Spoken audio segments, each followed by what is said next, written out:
Most of them have lost their faith.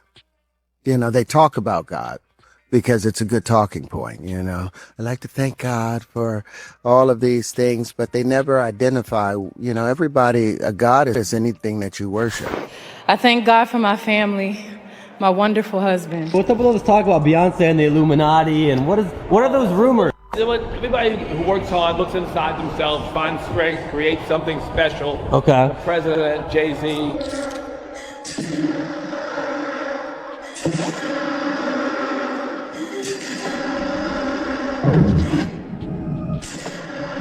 You've likely come across those viral moments from Terrence Howard's sit-down with Patrick Bet-David, where he revealed that during Destiny's Child's peak era, he had an opportunity to pursue Beyonce romantically. However, Terrence claims he turned down that chance because another member of the group, Farrah Franklin, had captured his attention instead. Jay-Z with Beyonce, you see these couples where it's like, I had a chance to date Beyonce, early on, and we had a conversation, and I ended up talking to the other girl inside of, Destiny, the girl with the blue eyes. And I remember Beyonce looking over at me, and I think that's why she picked me to do that dance when she did the kind of striptease dance that we did at the BETs or whatever, to show me what I had lost. The performance Terrence referenced took place at the 2005 BET Awards during Beyonce's rendition of Cater to You, where she invited Terrence on stage, seated him in a chair, and performed an entire routine directly in front of him.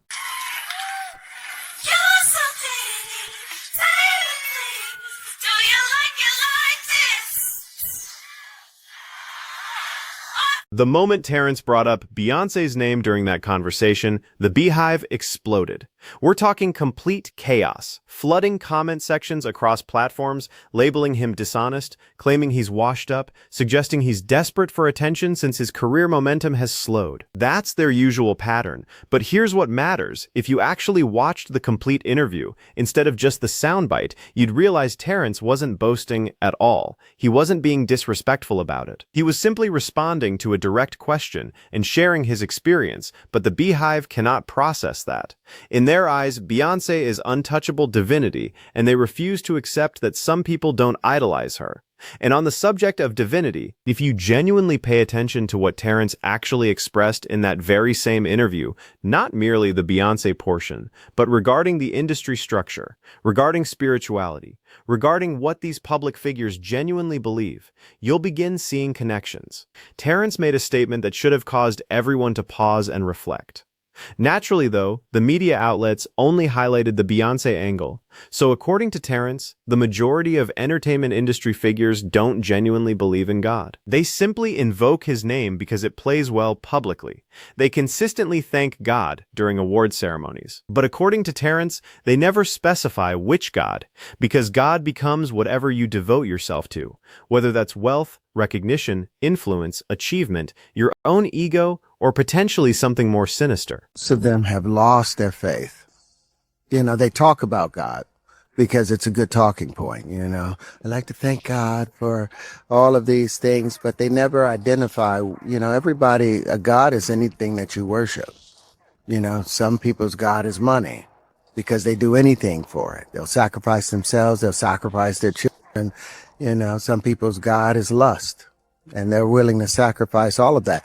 A God is something that you will trade everything for, or you turn to. Most of them has had to trade in a lot of their beliefs and the things they hold precious to themselves because they're to get into that place, to get into that business. And this circles back to Beyonce and naturally her husband as well. They've both been expressing gratitude to God whenever they accept awards, but as Terrence highlighted, which God are they actually referencing? I want to thank God, a little bit for this award, but mostly for that and all the universe for conspiring and putting that beautiful light of a young lady in my life. Now recall when Kanye revealed that you're permitted to reference God broadly? But Roc Nation's contracts explicitly prohibited artists from naming Jesus Christ specifically?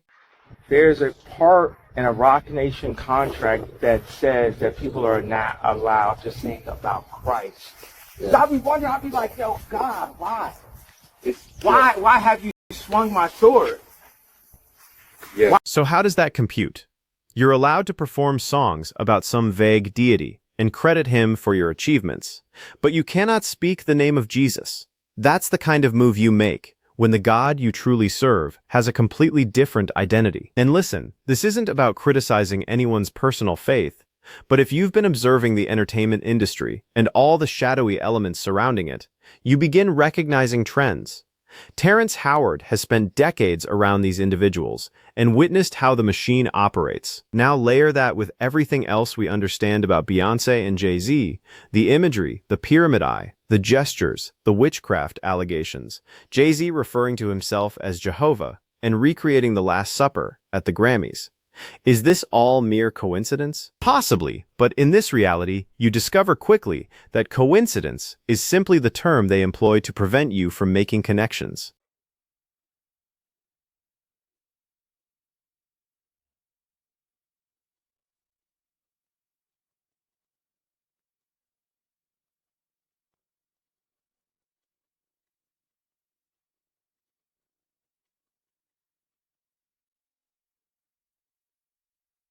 And regarding connections, we need to discuss the imagery Beyonce consistently incorporates in her videos and stage productions.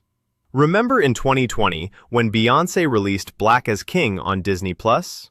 Everyone was discussing how stunning it was, how it honored African heritage, her lineage, and similar themes. And certainly, the visual production was impressive, but then certain viewers detected something different: horns. Several pastors even addressed it and stated horns aren't African design elements, but the satanic representation of Baphomet. For those unfamiliar, Baphomet is the goat-skulled entity the Knights Templar were charged with venerating during medieval times, and it carries numerous occult associations. Through the decades, it's evolved into this whole phenomenon in Hollywood, the concept that the powerful worship Baphomet and conduct ceremonies to obtain wealth and authority. Even Cat Williams recently addressed it and asserted the Baphomet ceremony is absolutely legitimate, regardless of whether people choose to acknowledge it. You don't care how people feel about the ritual. It's about, does following the ritual work? And so you can fool yourself into thinking there isn't one, but the evidence will be clear. I knew that in the ritual of Baphomet, the transgender, to show allegiance to him, you had to kiss his. And you have to acknowledge, examine how people genuinely worship Beyonce. Not admire, not enjoy, but worship. The manner the Beehive demolishes anyone who expresses one mildly critical comment, the way she's elevated to this platform like she transcends humanity, and the way her supporters behave at her shows is as if they're genuinely under a spell.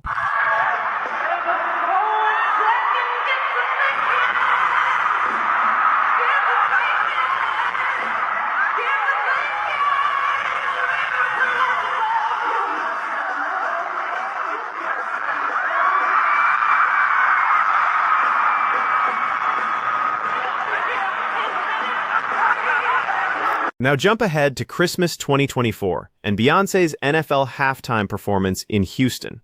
And what transpires? Identical situation repeating itself. She's displaying the devil horn gesture throughout the show and sporting a pendant resembling horns.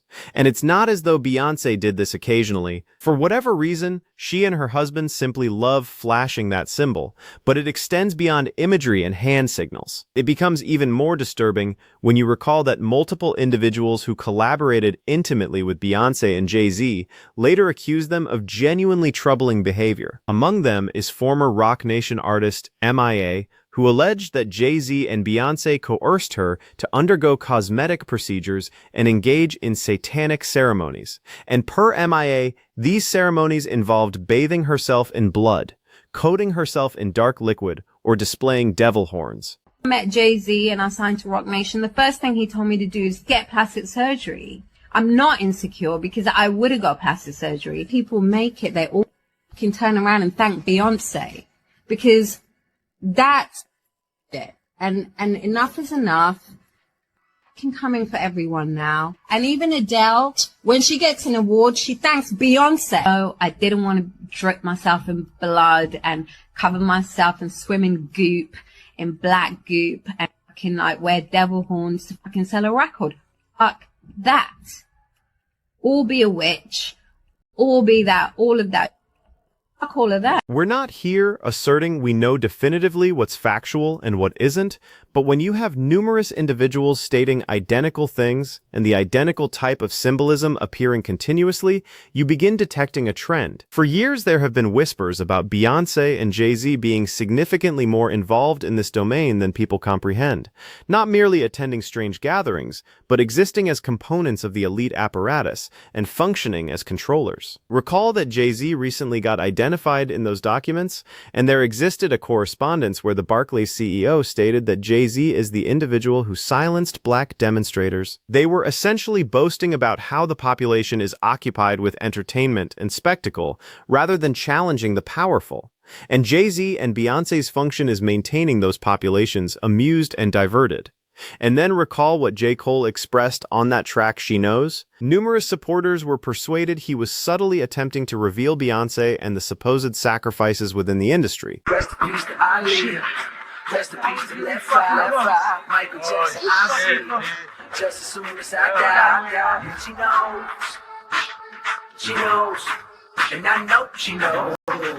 And I know she knows. Now examine Beyonce's ascension. Consider everyone who dominated immediately before her. Aaliyah, Michael Jackson, Left Eye, Prince, Whitney Houston, all deceased and all perished under highly questionable circumstances. Meanwhile, Beyonce's prominence continued climbing and climbing. We're not suggesting she bore any responsibility for these celebrity fatalities, but it prompts questions about what Beyonce and Jay-Z needed to accomplish to remain shielded, while all their contemporaries concluded either incarcerated or dead. Now let's return to Terrence Howard. He refused to participate in the system, he avoided those gatherings, and he's absent from the documents and observe his current position. Certainly, he's still employed, but he's nowhere close to where he deserves based on his abilities and achievements. Meanwhile, Beyonce and Jay-Z are protected billionaires despite all the sinister accusations and their verified associations with actual convicted felons like Diddy and Harvey Weinstein. If Terrence is accurate, and most of them don't believe in God, then what do they believe in? And what actions are they prepared to take for it? Understand, Terrence perceived something during that period, before she became Queen Bee, before the horns and the cymbals and the Sasha Fierce alter ego. He sensed something when he was near her, and whatever it represented, he possessed sufficient awareness to distance himself. But I want to hear your perspective on all this. Is Terrence being truthful about declining Beyonce? And if he is, do you believe he avoided something dangerous? Is Beyonce participating in something sinister, or is this entirely just coincidence, and people are overanalyzing things? Drop your perspective in the comments section and stay tuned for the following video.